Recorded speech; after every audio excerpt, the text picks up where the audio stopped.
I guess about 7 months ago, I went into a school that I was supply teaching at, and I was just signing in first thing in the morning and got a message from my wife, and I called home and found out that my twin brother had been missing for the last 24 hours. And this was in the middle of cold winter. And I knew my brother, and I knew that there was no reason why he would be missing on a Monday, Tuesday for 24 hours without there being something seriously wrong. And yeah, I knew deep inside he must have been gone for sure. But I don't know if that's just a twin thing or the feeling where I was at. But anyway, it turns out that yeah, he was down the edge of Lake Ontario. It was super icy, and it looks like he slipped into the water, bumped his head, knocked the wind out of him, something like that, and drowned in just a few feet of water on the edge of the shore. So, you know, people often say things like, wow, man, I don't know what to say, have no idea what it's like being a twin, losing a twin. And sure, I mean, in a way, I almost can't tell you what that is myself. Because, you know, anyone who's lost anyone knows that it can have all sorts of effects. It can have, there's a whole range of grief effects, and you know, in a lot of ways, there's nothing special about my loss, having lost a twin. Lots of people have lost people who are very important to them, and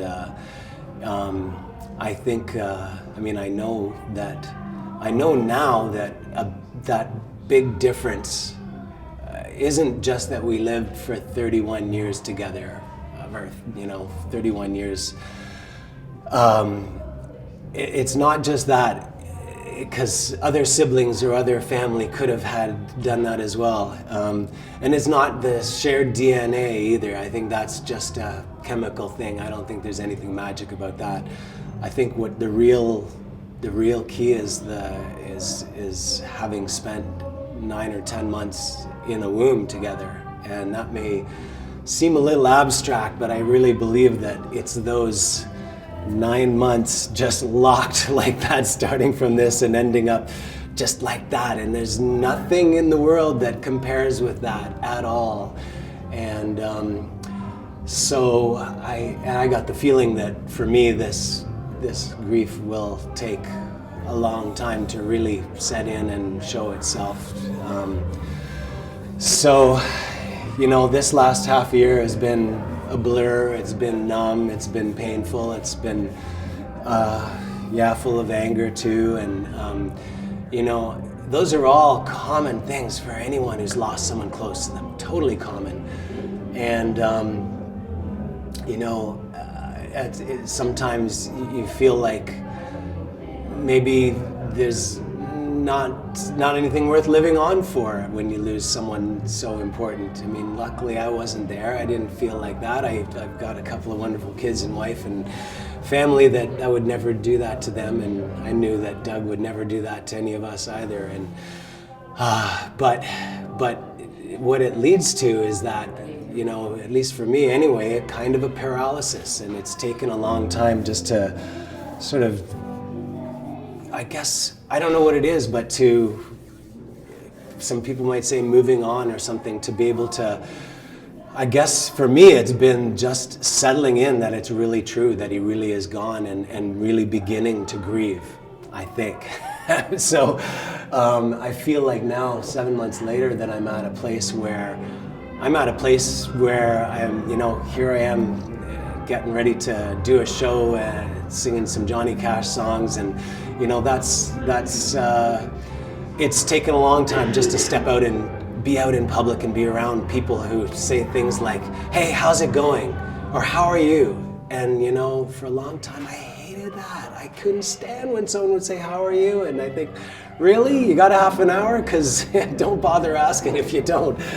And so the thing is that, you know, it's loss, and that's the thing that's that so many people have in whatever way, whatever, it doesn't, there are so many kinds of loss, whether it's a person or a job or anything. I mean, there are addictions, there are so many things that can mess people up and all of a sudden take away the foundation of what your life had been.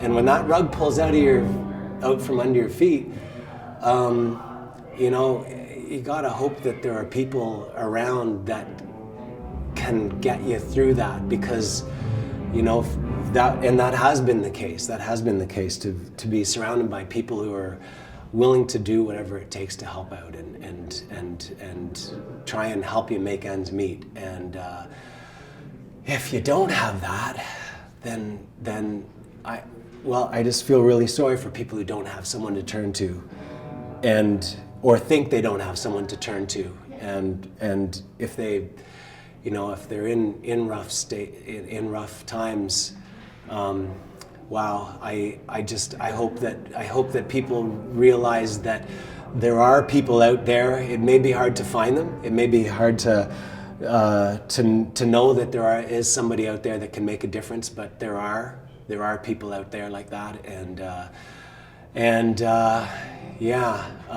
I don't know much what else to say except that you know, it's taken a long time for me to feel hope about anything,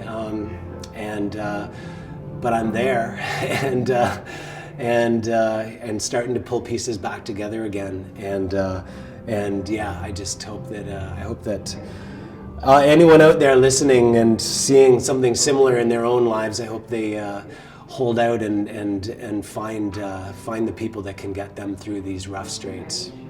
Thanks a lot.